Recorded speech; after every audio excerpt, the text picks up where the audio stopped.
Hi everybody, I'm Sarah. I'm Emma. And this is the Big Blue House Homestead. Today we're going to do a big harvest. We have a lot of stuff going on. I harvested 11 little squash yesterday. Chi-Chi, get off the table. He's up on the table again. But we harvested some squash yesterday. We've got more to do today. It's coming in heavy now. This is the time of year where it starts to come in fast. We've got thyme that we need to harvest because that is actually getting very overgrown and we need to thin it down. Spinach, kale, beets. We're going to harvest most of our beets. So it's going to be a big, busy day for us. We're going to get our stuff together and we're going to head out to the garden and we're going to get stuff picked. Okay? All right. We'll see you in a second. Okay, just a small amount of squash here in this patch, but I did want to show you a couple things. My plants aren't very big. So what I'm doing is I'm trying to cut a lot of these when they're very small. Okay, so I'm harvesting these small ones like this. They usually have a blossom on the end. I like to pull those off while I'm out here in the garden so I don't have to wash them in my sink. But the problem I'm seeing is some of these aren't pollinated. So when I'm going through and looking at my squash, when you find these little ones, that are shriveled, those are no good. That's an unpollinated squash, so just throw that one out. It's not going to do anything except rot on your plant. So I'm going to go ahead and go through all these squash, and I'm also noticing the first signs of pests. Let me show you that. Okay, so you see these clusters right here? Those are actually squash bug eggs. You don't want those on your plant. When you start to see those, they usually lay on the top of leaves, not on the bottoms. You can glance around to see if the bug's still around. I usually just try to kill them immediately. But when you see these clusters, just take your thumb and your finger, rub back and forth, and kind of knock them off. Squish them as best you can. But that's going to produce each egg one bug, and that will take over your entire plant and just kill it. So yeah, definitely get those bugs off as soon as you see them. It's part of being an organic gardener. When you're choosing organic ways to do things, you have to kind of get your hands in there and get a little messy. And unfortunately, it's not the funnest thing, but that's what you got to do. All right, like I said, you got to check your plants. You got to make sure you get all those eggs off if you see them. It's very, very important. One of the last things you want is to have a squash bug infestation and end up covered in bugs, and you can't do anything except knock them off. So get those eggs early, and that'll prevent all those issues.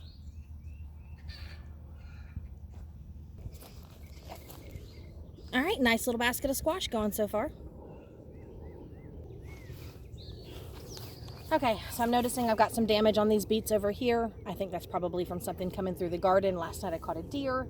But we're gonna harvest as many of these as we can that are large because we really want to get those ready and in the house.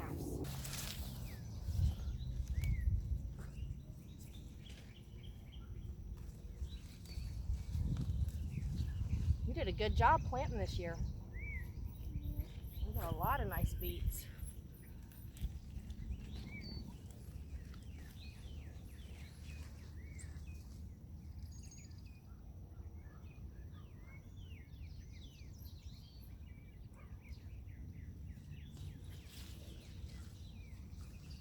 Isn't this forage?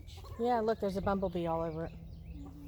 Okay, so we're going to pull the rest of the radishes that are up here. Anything that's remaining is just going to end up being seed because it's just getting too hot in the season.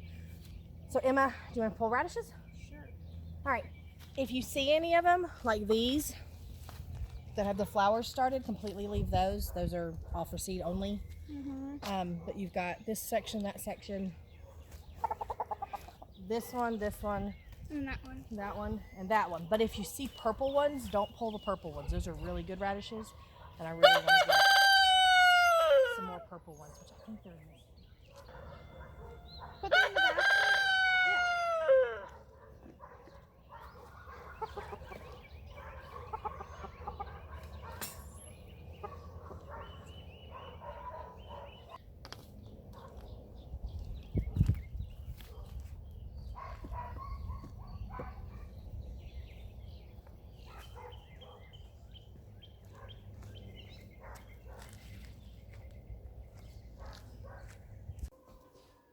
Okay, so it's a bit of a gloomy day, so my kitchen's a little darker. Hopefully you can see me.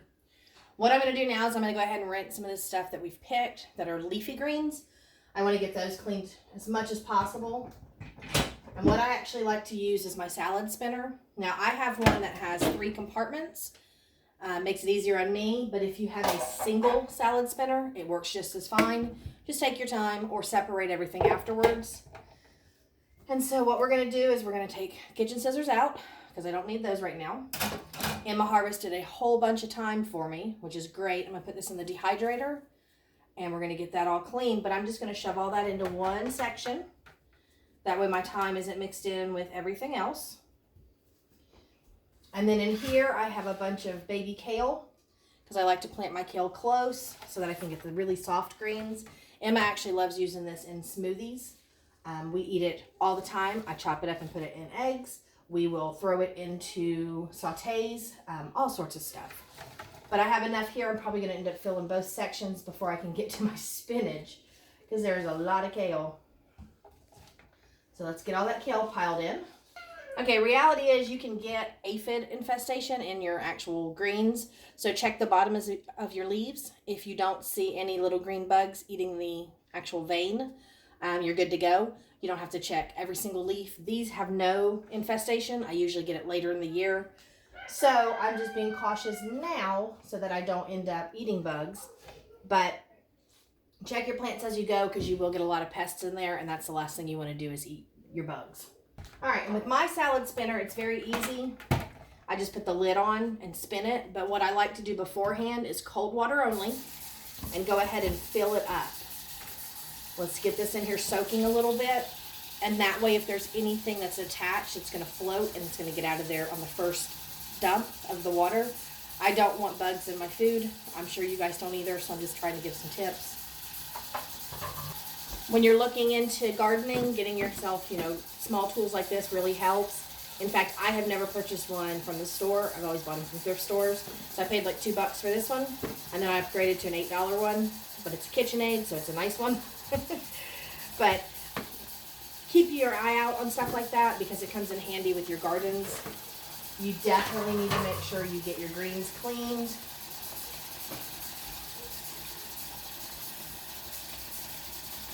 All right, looks like my spinner's full enough. So I'm gonna turn my water off and I'm just gonna give it just a hand spin just to kind of rough up the things that are in there and get them to start to float towards the surface. Stick your hand in a few times and press. Do what you need to because like I said, you want to clean your greens. All right, and as you're putting greens in there, any of the stuff that just needs to be thrown away, get rid of. You don't need to wash twice. Now this one has an open bottom. It doesn't have a solid, so I can't soak these greens. So that means I'm just going to run them through a few times. But this one's a really nice one because I pour the water in here as I manually spin. And it will just rinse and get all that water off immediately. This one's a little different. I have to actually manually dump it. But yeah, I'm going to clean up the harvest and then we'll show you the rest. Well, let me show you how this works first. Okay, so with this salad spinner, I'm going to let this sit for about 3 to 5 minutes, get any of the bugs off. At this point, all I gotta do is lift up this right here. You can do the same thing with a colander and a bowl of water if you want. But you can see there's a lot of stuff, well, you can't really see, but there's a lot of stuff floating in here, and I don't want that in my greens. So I'm gonna dump that water out, and I'll go ahead and add this back in. And then I'm just going to give it one more rinse because it should be good since it's been soaking, but I'm going to give it one more rinse just in case. Do a little bit of a dump because you don't want all that water in there. And then mine, like I said, is very easy. I just put my lid on, make sure it's in position, and I press it. And you can see it down here spinning. And what that's actually going to do is get all of that excess water off. Right, and then I'm going to give it a moment, let it stop spinning, and then I'm just going to lift it up and pour the water out.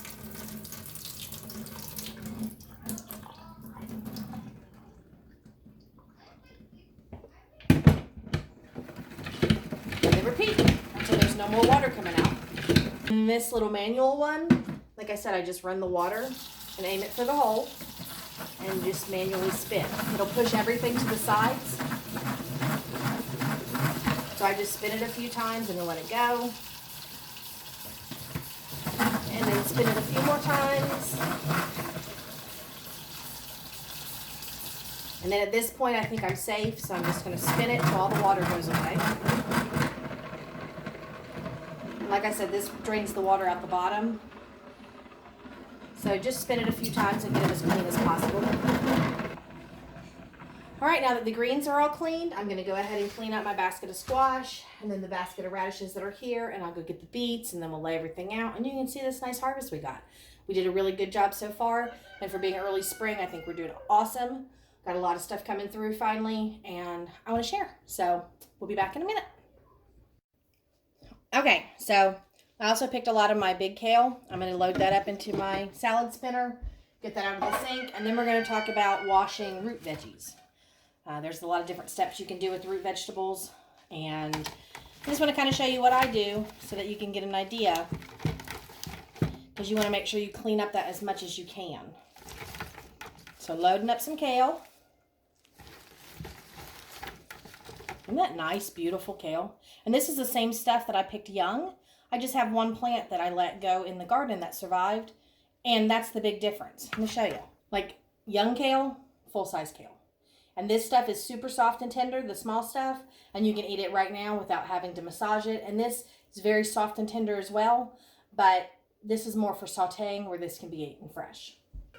What I want to talk about now is your roots. Anytime you pull anything out of the ground, it's going to have sediment still on it, lots of dirt, things of that nature. And so I want to teach you how you can actually clean that. And I'm digging, voila, for my veggie brush. So that's an important thing for me, is to have a vegetable brush on hand. There are different types you can buy. I have 2 different types that I use. This is just a standard. Let me show you my goofy one. Okay. Dun, dun, dun. Mr. Spuds. That's what he's called, is Mr. Spuds. He's actually for potatoes, but he works just as well. And it's a little stiffer bristled, so this one would be great for the hard beets, where this one's a little softer, and that's what I've been using for my radishes. So what I like to do at this point, turn on my water, make sure my brush has no nasty residue still in it. And I've got a handful of radishes here. We got some rain, so some of them split. I'm still going to eat them. It's not going to hurt them. Choice is up to you, but I really promote eating your ugly veggies. Don't waste them. But I'm just going to run them under the water and lightly go back and forth and get off as much of that dirt as possible. And flip them over and do the same thing again.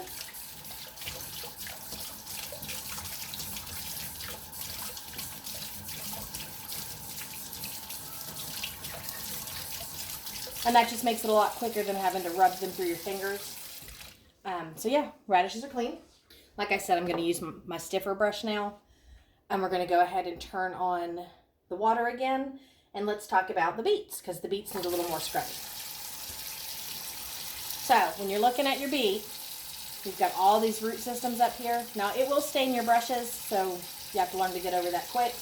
But what I like to do is immediately start pulling off all this stuff that is like bad, dead leaves. And then I just come through and scrub him really good till it's nice and clean.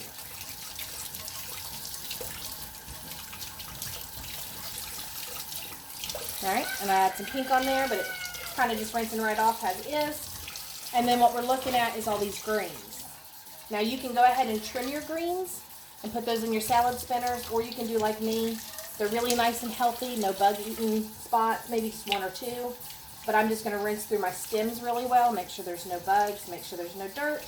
And then I'm going to go ahead and kind of just gently stroke on those leaves to get some of that dirt off. Now that's a nice size beet, but I have some bigger ones. Let me show you. All right, see that one? A lot bigger, a lot longer. Same effect. You're going to go ahead and just pull off all this stuff that looks yucky and dead, because that's not edible. You want to just keep all these nice, really stiff stalks. All of your beets are completely edible, head to toe. I eat mine 100%, so I encourage you guys to try it if you haven't before. Beet greens are really good for you. The stems are really good for you. And then you also have the beets themselves, very high in antioxidants and nutrition and vitamins and everything. So I'm going to scrub up my beet itself. Got him washed. And now we're just going to do the same thing and just go through and kind of clean through all of my greens. And I'm just going to repeat this process for this entire sink full. Okay, I was getting hot in my shirt because I'm inside, but I just wanted to say, if you have leaves like this that have fallen off already, it's not wilty, it's really nice and crisp. I'm going to wash those and keep them because I eat my greens. So I encourage you to do the same when you're looking at leaves that look like this though. Yeah, you don't want that. That's not a good edible leaf, so make sure you have nice, lush green leaves instead. When you see little bug-eaten spots, I have one right here. All I'm going to do is just tear that piece off, and I have one here at the top, and all of that's still edible. So I only have 2 little tiny pieces of waste instead of all of this. Here's what we have going on. In the very corner over here, these are actually smaller beets that pulled up with the larger ones, and I'm just going to eat the greens on those, but you can see all the beet harvests that we got, and that's Bull's Blood and Detroit Dark Reds. And then we've got a bunch of radishes, some baby kale, squash, spinach, thyme, and large kale. So yeah, a lot of stuff going on. Big counter full. Okay, I do not recommend putting beets on a white towel. This is just a very old towel that I have. But if you have a good white towel, don't do that because you're going to end up with staining because they do bleed out very big. So don't ever do that. But yeah, I mean, Emma, you did an excellent job helping with the garden and the harvest. Emma actually planted the beets. So you proud? Yep. Yeah, she did a really good job. Got a really nice beet harvest. It's probably the biggest we've gotten so far. And there's still probably 30 out there in the garden. So happy. You happy? Mm-hmm. All right. Well, thank you guys for stopping by. I am going to do a part 2 on this, on how to preserve all of this stuff. Because once you pick it, you got to know what to do with it afterwards. So I'm just going to show you what I do. And that way you guys can kind of, you know, learn from that. And decide on your own what you want to do beyond that. But yeah, beets, thyme, squash, kale, spinach, and radishes. Good times. All right, we'll see you in the next one, guys. Bye.